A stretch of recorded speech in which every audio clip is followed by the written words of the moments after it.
ഇവിടെ എന്താ പരിപാടി? ഞാൻ ഫേസ്ബുക്ക് നോക്കിക്കൊണ്ടിരിക്കുന്നു. നിങ്ങൾ ഫേസ്ബുക്ക് നോക്കിക്കൊണ്ടിരിക്കുകയെന്ന് എനിക്കറിയാം. നിങ്ങളുടെ മനസ്സിലിരിപ്പ് ശരിയല്ല. എന്റെ മനസ്സിലിരിപ്പ് മനസ്സിലാക്കാൻ നീ ആരും മനഃശാസ്ത്രജ്ഞയോ? അതിന് മനഃശാസ്ത്രജ്ഞനൊന്നും ആവണ്ട. എന്നിട്ട് എന്ത് കണ്ടുപിടിച്ചു? അല്ല, നിങ്ങള് ഫേസ്ബുക്ക് മുഴുവനും പെണ്ണുങ്ങളാണല്ലോ. കുറച്ച് പെണ്ണുങ്ങളും ഉണ്ട്, ആണുങ്ങളും ഉണ്ട്. എന്താ നിങ്ങൾ ഗേൾസ് സ്കൂളിലാണോ പഠിച്ചേ? No mixed school. വല്ല ഹണി ട്രാപ്പിനെ പൊട്ടിച്ചൊന്നും ഇങ്ങോട്ട് വരരുത്. ഹണി ട്രാപ്പോ? എനിക്ക് സഞ്ജു എല്ലാം പറഞ്ഞു തന്നിട്ടുണ്ട്. ഞാൻ അത്ര പൊട്ടത്തിയൊന്നല്ല. ഓഹോ, അപ്പൊ അവനാണ് ഇതിന്റെയൊക്കെ പിന്നില്. പിന്നെ മക്കള് അമ്മയുടെ കൂടെയല്ലേ നിക്കോളൂ? ഓ, നിന്നോട്ടെ. മക്കൾ അമ്മയുടെ കൂടെ മാത്രം നിന്നാ മതി. പക്ഷെ സത്യസന്ധമായിട്ട് സംസാരിക്കണം. ഞാനും എന്റെ മക്കളും കൂടി നിങ്ങൾ എല്ലാ ഉടായ്പും കണ്ടുപിടിക്കും. നോക്കിക്കോ. അതിന് ഉടായ്പ ഉണ്ടെങ്കിലല്ലേ കണ്ടുപിടിക്കുള്ളൂ. അത് നിങ്ങൾ ഇതിന്റെ ലോക്ക് എനിക്ക് പറഞ്ഞിരുന്നില്ലല്ലോ. അത് ചെയ്യാൻ പാടില്ല.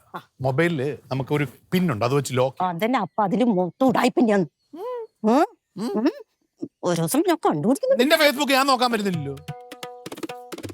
എന്നെ മാത്രമേ ഉള്ളൂ കുഴപ്പം. ഞാൻ അതൊന്നും പൂട്ടിക്കെട്ടി വെച്ചിട്ടില്ല. എനിക്കും അങ്ങനെയൊക്കെ ചെയ്യാൻ അറിയാം. നീ ചെയ്തു വെക്കുന്നേ. എനിക്കും ആണുങ്ങളെ ഫോളോവേഴ്സ് ആയിട്ട് എല്ലാം കിട്ടും. ഫോളോവേഴ്സ് ആക്കി വെച്ചോ. ഞാൻ വെക്കും. എന്നിട്ട് രാത്രി 12 മണി വരെ ഞാൻ ചാറ്റും ചെയ്യും. നീ എന്നാ വേണേ ചെയ്യും. ഞാൻ നോക്കും ഫോട്ടോ ഇങ്ങനെ. നിന്റെ ചുറ്റിനും 4 പിള്ളേരുണ്ടാവല്ലോ, അവരെ കൂട്ടി പിടിച്ചോ. പിള്ളേര് കാണാണ്ട് റൂം അടിച്ചിട്ട് നോക്കാൻ എനിക്ക് അറിയായിട്ടൊന്നല്ല. നിങ്ങൾ അങ്ങനെയല്ലേ കാണിക്കുന്നേ? ഞാൻ എന്തും ചെയ്യും.